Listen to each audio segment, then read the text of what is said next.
श्रोतागण, भाई और बहनों, मातृशक्ति को नमन। चैनल 24+ न्यूज के खास विशेष मनमोहक, हमें इंसानियत के सूत्र देने वाला, हमें मानवतावादी बनाने वाला, सबके साथ प्रेम से हम कैसे रहें, शांतिपूर्ण सहअस्तित्व हमारा जीवन कैसे बने, हमारा परिवार कैसे अच्छा हो, हमारा समाज कैसे अच्छा हो, हमारा देश और हमारा विश्व कैसे अच्छा हो, उसके बारे के अंदर उपाय बताने वाला, और जो हमारी भारतीय संस्कृति के मूल्य गिर गए हैं उन मूल्यों की पुनर्स्थापना कैसे कर सकते हैं, उसका पुनर्जागरण कैसे करते हैं, उसके बारे में बताने वाला पुनरुत्थान कार्यक्रम में आपका हार्दिक स्वागत है, अभिनंदन है, सत्कार है। पुनरुत्थान कार्यक्रम में हम प्रतिदिन नए नए विषयों के साथ प्रवेश होते हैं और विषय पूर्व निर्धारित होते हैं। इसी कारण उस विषय को होलिस्टिक बनाया जाता है, उसके बारे में गहरा मंथन किया जाता है, चिंतन किया जाता है, मनन किया जाता है, निध्यासन किया जाता है, और ऐसी सामग्री बटोरी जाती है कि वह पूरा एपिसोड जो है होलिस्टिक बन जावे, ताकि हर उम्र के, हर वर्ग के, हर मेंटल स्टेटस के, हर रुचि के व्यक्ति को रुचिकर हो और उसमें से अपने जीवन निर्माण की कोई सामग्री प्राप्त कर सके। तो इसी क्रम के अंदर एक बहुत सुंदर जो हमारी लाइफ स्टाइल है उसके बारे में विषय लेकर के हम आपके सामने प्रस्तुत हो रहे हैं। तो आज का हमारा विषय है कि हमारी आश्रम व्यवस्था और उसका आधार। भाई और बहनों, दर्शकगण, श्रोतागण, बहुत ही सुंदर विषय है। हमारी भारतीय संस्कृति के अंदर way of living, life style, art of living किस तरीके से हो कि हमारा जीवन पूरा जो है हम किस एक design of living a good life के बारे में बताया गया है। और पूर्व जन्म के अंदर मनुष्य की आयु 100 वर्ष हुआ करती थी, क्योंकि मनुष्य प्राकृतिक जीवन जीता था, उसके टेंशन कम थे, उसके कोई तरह का जो है स्ट्रेस, स्ट्रेन, भारीपन और किसी तरह की बड़ी बड़ी बीमारियां नहीं होती थी, क्योंकि व्यक्ति संतुष्ट था और विज्ञान के इतने साधन नहीं थे, और व्यक्ति जो है अपने भीतरी जगत के अंदर जाता था और जड़ से दूर रह करके चेतन के साथ में अधिक वार्तालाप करता था, अधिक संपर्क करता था। और आज जब विज्ञान का युग आ गया है तो व्यक्ति ने चेतन का साथ छोड़ करके जड़ का साथ ले लिया है। मोबाइल है, टीवी है और ये अखबार है, इधर उधर की बातें हैं, पंचेंद्रिय सुख है, जितनी भी नाशवान चीजें हैं, यानी जड़ पदार्थ है, मैटर है, उसके साथ में व्यक्ति घुल मिल गया है और उसके अंदर रुचि ज्यादा लेता है। इस आयु घट गई है। तो पहले शतायु हुआ करता थी, 100 वर्ष की उम्र हुआ करती थी। तो वो 100 वर्ष की उम्र किस तरीके से डिजाइन थी उसके बारे में बताना चाह रहे हैं कि 25-25 वर्ष के 4 विभाग किए गए हैं। तो पहला मतलब जन्म से 25 वर्ष की उम्र का जो हमारा विभाग है, हमारी उम्र है, वो कहलाता था ब्रह्मचर्य आश्रम। और 51 से लगा, और दूसरा जो 26 से लगाकर 50 वर्ष की उम्र का जो काल था वो गृहस्थ आश्रम कहलाता था। और उसके बाद में 51 से लगा करके 75 साल की उम्र का जो जीवन हुआ करता था वो वानप्रस्थ जीवन कहलाता था। 76 साल से लगा के 100 वर्ष तक का जो जीवन था वो संन्यास आश्रम कहलाता था। बहुत ही सुंदर व्यवस्था थी। अब 25 साल की उम्र के अंदर का जो बच्चा है, युवक है, नौजवान है, वो क्या करेगा? वह गुरुकुल में जाकर के पढ़ेगा। और सारे गुरुकुल जो है नदी के किनारे हुआ करते थे, प्रकृति की गोद के अंदर हुआ करते थे, और बड़े बड़े गुरु ऋषि जो है वो हमारे जो 4 वर्ण हुआ करते थे कि ब्राह्मण, क्षत्रिय, वैश्य और शूद्र, उनको अलग अलग तरह की जैसी आवश्यकता होती थी, जैसा जैसा उनका कार्य होता था समाज में, उसके अनुरूप उनको शिक्षा दिया करते थे। लेकिन सभी विद्यार्थी जो जीवन बहुत सादा था, simple living and high thinking थी, और गुरु को बहुत सम्मान दिया जाता था। यानी शिक्षा के साथ साथ के अंदर वो प्रैक्टिकल नॉलेज दिया करते थे।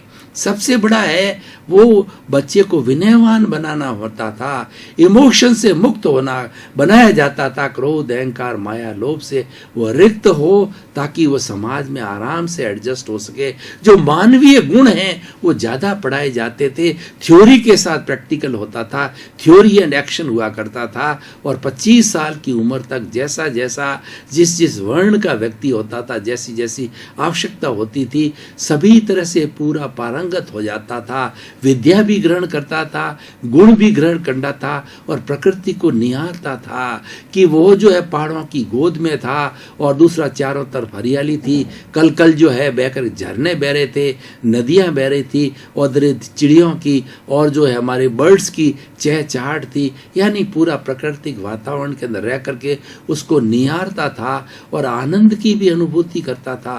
जो व्यक्ति प्राकृतिक जो है वो सौंदर्य को निहारता है, प्रकृति की गोद में रहता है, वह स्वस्थ रहता है, क्योंकि प्रकृति की गोद में उसको आनंद की अनुभूति होती है, क्योंकि प्रकृति की छटा निराली होती है। और इसी प्रकृति में 84 लाख जीवा योनि के प्राणी जीवन जन्म लेते हैं और जीवन बसर करते हैं। सबकी माँ है, उसको नेचर माँ कहा जाता है, उसको कॉस्मोस कहते हैं, उसको पर्यावरण कहते हैं, उसको पृथ्वी कहते हैं और इसको विश्व कहा जाता है। उसकी गोद में रह करके और जो है वो 25 वर्ष की अवस्था के अंदर पूरा ज्ञान वृद्धि करता था, ज्ञान लेता था। ये ब्रह्मचर्य आश्रम था। और दूसरा था हमारा गृहस्थ आश्रम। दो तरह के गृहस्थ आश्रम के अंदर व्यक्ति क्या है, शादी करना, बाल बच्चे होना, उनको पढ़ाना, उनको लिखाना, उनके पैरों पर खड़े करना, अपना मकान का निर्माण करना, परिवार का भरण पोषण करना और साथ साथ के घर में मेहमान आवे, अतिथि देवो भव, उनकी भी सत्कार करना, माँ बाप की सेवा करना। गृहस्थ के जितने कार्य होते थे वो दूसरे आश्रम गृहस्थ आश्रम के अंदर किया जाए। गृहस्थ आश्रम एक प्रैक्टिकल आश्रम है। इसके अंदर व्यक्ति को बहुत कुछ जो है नम्र होना पड़ता है, बहुत कुछ सीखना पड़ता है, बहुत कुछ झुकना पड़ता है, क्योंकि व्यक्ति पर जिम्मेवारी आती है। और नॉर्मली होता भी है, जब व्यक्ति मैरिड हो जाता है उसकी रिस्पॉन्सिबिलिटी बढ़ जाती है, क्योंकि उसको 1 से 2 हो जाते हैं। पत्नी का भार आता है, बच्चों का भार आता है, माता पिता का भार आता है, यौवन अवस्था होती है, समाज का भार आता है और उसको 4 तरह के ऋण होते हैं। देव ऋण है, पितृ ऋण है, गुरु ऋण है और समाज ऋण है, वो भी उतारना होता है। तो सभी तरह के जो कार्य है गृहस्थ जीवन के अंदर सबसे ज़्यादा रिस्पॉन्सिबिलिटी से किया जाता था। अब तीसरा जो आश्रम है वो वानप्रस्थ आश्रम है। मान लीजिए व्यक्ति ने अच्छा शिक्षण लेकर के और 50 साल की उम्र तक अपने बाल बच्चों को पढ़ा लिखा के पैरों पर खड़ा कर दिया। तो जब पढ़ा लिखा करके पैरों पर खड़ा कर दिया जाता, यहाँ पर हमारे जो है स्पिरिचुअल जो स्क्रिप्चर्स हैं, जो ग्रंथकार है, वो क्या करते हैं कि वो एक उदाहरण दिया करते हैं कि देखिए कबूतरी होती है, वो अंडा देती है, अंडे को सेती है, उसके ऊपर बैठती है, उसको सर्दी से, गर्मी से और जो है बरसात से और उसका घोंसला बनाती है। यानी उस चूजे की, उसकी जो है अंडे की रक्षा करती है। अंडा फूटता है, चूजा निकलता है, फिर उसकी रक्षा की जाती है, उसको दाना दिया जाता है, पानी दिया जाता है, घोंसले में रखा जाता है। और जब वो चूजा बड़ा हो जाता है तो कबूतरी उस कबूतर को उड़ा नहीं सिखाती है, तो उड़ता है, कभी नीचे गिरता है फिर उड़ता है, फिर नीचे गिरता है। इस तरीके से उसको उसकी कबूतरी माँ है उस कबूतर को या उसके बच्चे को सिखाती है। और जब वो अच्छी तरह से सीख करके और उड़ने लग जाता है, अपने पैरों पर खड़ा हो जाता है, फिर इसको किसी सहारे की जरूरत नहीं होती है, उसके पंखों में ताकत आ जाती है, तो माँ भी संतुष्ट हो जाती है। और ऐसा यहाँ पर हमारे जो ग्रंथकार कहते हैं कि वह उस वक्त के अंदर वो कबूतर उड़ के कहाँ जाता है, फिर कबूतरी से मिलता भी है कि नहीं मिलता है जीवन के अंदर, लेकिन वो अपनी ड्यूटी से मुक्त हो जाती है। इसीलिए कहा गया है आपने अपने बच्चों का भरण पोषण कर दिया और उनको अच्छी तरह से पांवों पर खड़ा कर दिया, उनको शिक्षित कर दिया, उनकी शादी कर दी, उसके बाद मुक्त हो गए आप। अब मुक्त होकर के क्या करो कि वानप्रस्थ जीवन में रहो।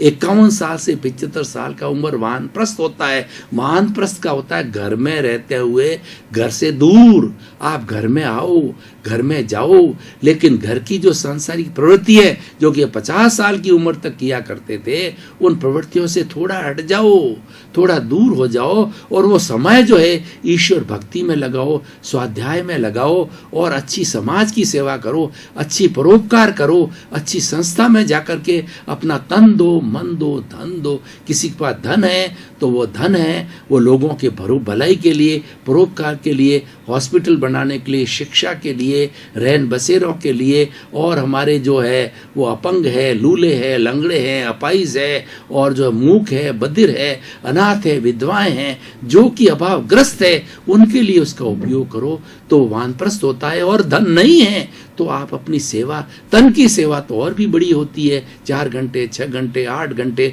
उस संस्था में जाकर के अपन बिना कोई पारिश्रमिक लिए, बिना कोई तनख्वाह लिए समय लगाइए। वो भी नहीं है तो कई लोग समाज के अंदर अच्छा कार्य करने वाले होते हैं, उनको प्रोत्साहित करो, उनका सम्मान करो, ये भी एक सेवा होती है। प्रोत्साहन से व्यक्ति आगे बढ़ता है। ऐसा कहा जाता है कि अदने से अदना व्यक्ति और उसके ऊपर कोई बड़ा व्यक्ति हाथ रख देता है, पीठ थपथपा देता है, तो वो दौड़ने लग जाता है, क्योंकि उसको प्रोत्साहन मिलता है। मनुष्य सम्मान का भूखा है, मनुष्य प्रोत्साहन का भूखा है। प्रोत्साहन से वो आगे बढ़ता है, उसको उसे विटामिन मिलता है, उसे एनर्जी मिलती है, खुराक मिलती है और आगे बढ़ता है। तो इस तरीके से ये हमारा वानप्रस्थ जीवन हो गया। ये हमारा, हम 75 साल की उम्र तक पहुंच गए। अब देखिए, जो ही आपने वानप्रस्थ जीवन पूरा कर दिया, संन्यास ग्रहण कर लीजिए। जो पहले की व्यवस्था थी, तो संन्यास परमार्थ का रास्ता होता है। 3 तरह की चेतना होती है। स्वार्थ की चेतना प्योरली अपने परिवार तक सीमित होती है, अपने शरीर तक सीमित होती है। परार्थ की चेतना है, जियो और जीने दो, अपनी भी परवाह करना, समाज की भी परवाह करना, दूसरे भाइयों को सहयोग करना, ये जो है परार्थ की चेतना। और परमार्थ की चेतना है, वसुधैव कुटुंबकम की चेतना होती है कि वह व्यक्ति जब परमार्थ के अंदर जब सन्यासी बन जाता है, तो उसका जो परिवार है पूरा संसार हो जाता है। उसका कार्य यही है कि तिन्नानम तारियाणम, वो स्वयं तरे और पूरे समाज के लोगों को तारे, समाज को रियलिटी बतावे, समाज को मनुष्य जीवन की सार्थकता बतावे, समाज को निज स्वरूप के बारे में बतावे, समाज को आत्मज्ञान दे, समाज को जो है इंट्रोस्पेक्शन करावे, समाज को सेल्फ रियलाइजेशन करावे, सत्संग करावे, स्वाध्याय करावे। वो सब सन्यासियों का काम है। इस तरीके से 100 वर्ष का पूरा मैंने लेखा जोखा अपने सामने प्रस्तुत किया। इसका आधार क्या? आधार देखिए, बड़ी मुख्य बात होती है। इसका आधार ये है कि हमारा एक लाइफ स्टाइल जो है एक टाइम बाउंड होनी चाहिए।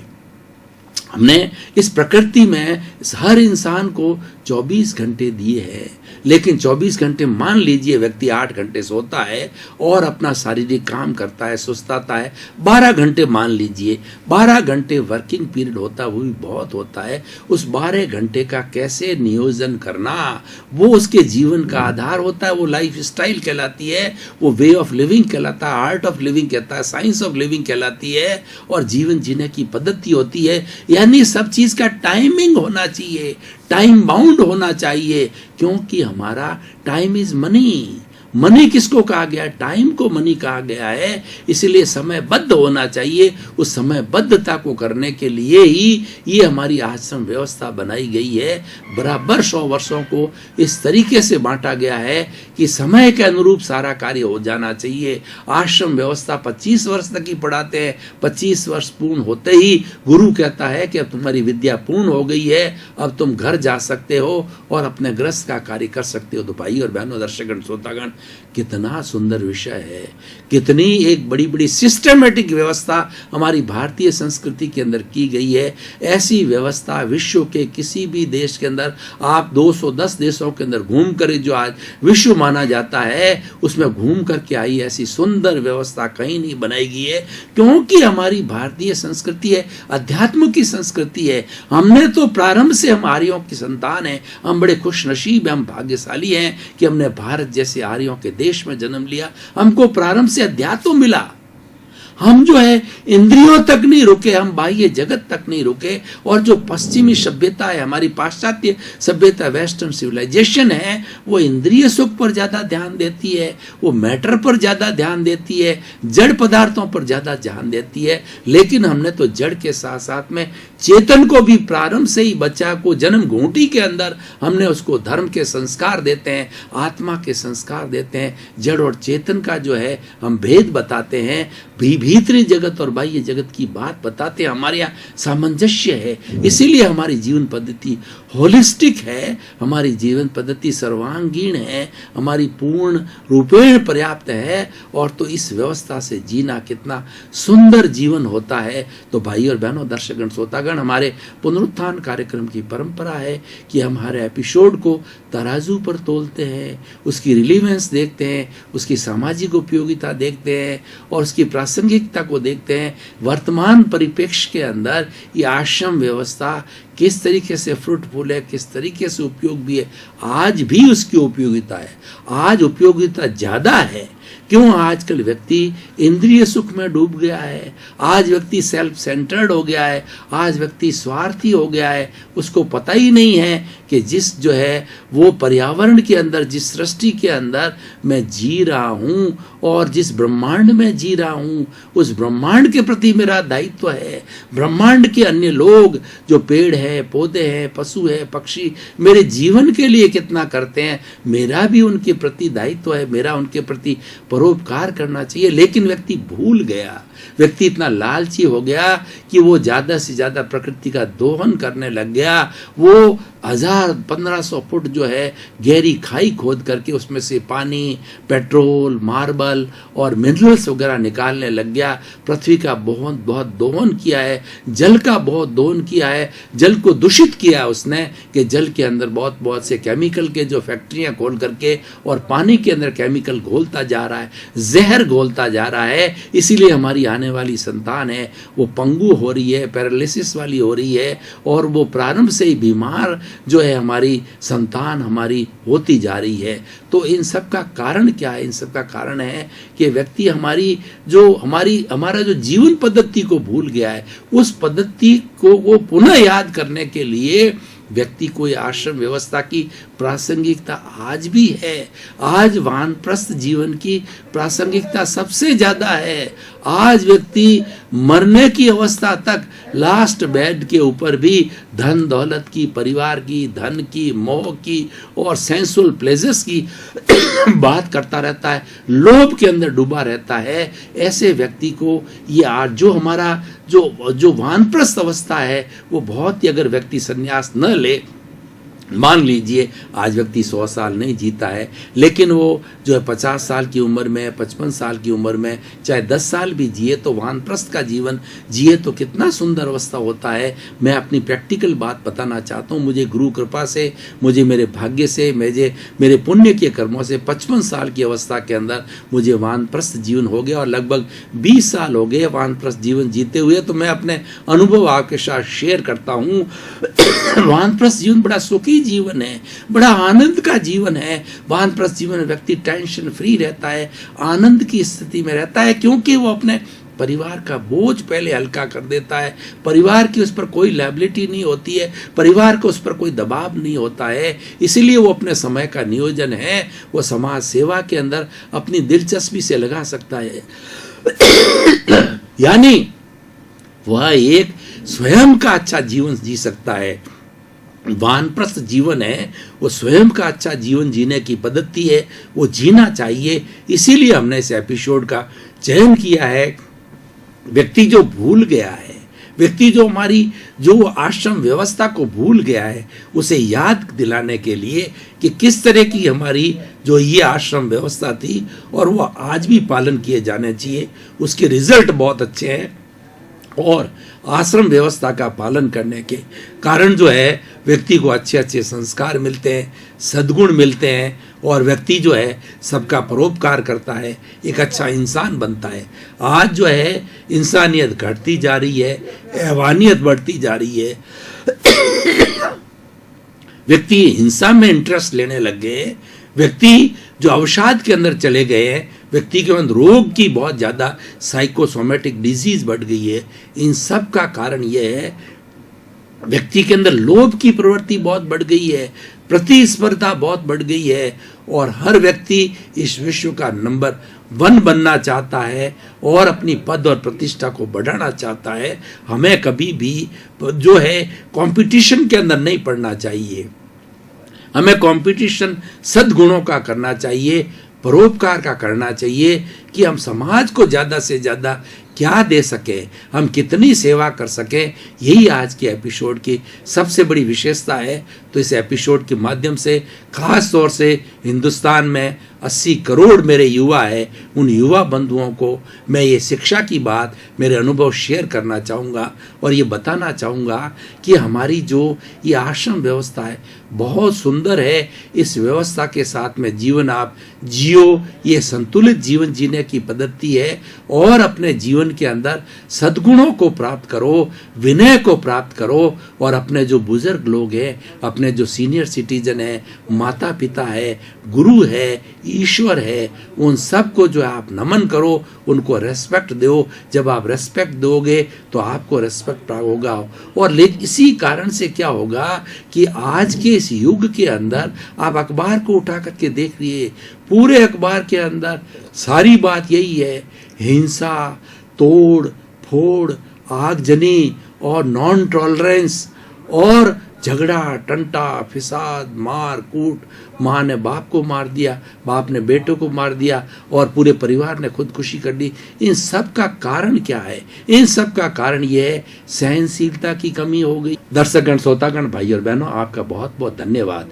पुनरुत्थान कार्यक्रम एक सर्वांगीण पद्धति का कार्यक्रम है, बहुत अच्छे अच्छे सूत्र देता है, बहुत अच्छे अच्छे टिप्स दिए जाते हैं, सारी बातें अनुभव जन्य बताई जाती है, कोई पुस्तकीय ज्ञान नहीं होता है। और जो ज्ञान है अगर हमारे प्रैक्टिकल लाइफ के अंदर उसको एप्लीकेबल करें तो हमारा जीवन बहुत सुखी हो सकता है, आनंदित हो सकता है, प्रसन्न होता है। मेंटल पीस और आनंद से बढ़ करके मनुष्य जीवन का कोई सार नहीं है। परोपकार की बात बताई जाती है, यानी जीवन को होलिस्टिक बनाया जाता है। जीवन के अंदर हम ऐसी महक छोड़ के जाएं कि वो हमारी महक हमेशा हमेशा जो है हम अमर हो जाएं। इस तरीके की बातें पुनरुत्थान में बताई जाती है। आप जुड़े रहिए और पुनरुत्थान परिवार की तरफ से हम आपका हार्दिक स्वागत करते हैं, अभिनंदन करते हैं। भाई और बहनों, दर्शकगण, श्रोतागण, आपका जीवन आनंदमय हो, मंगलमय हो, सुखमय हो। खूब परोपकार करें, सेवा करें और अपने जीवन को धन्य बनावें। मानव जीवन की सार्थकता लाए। आपके प्रति मंगल भाव।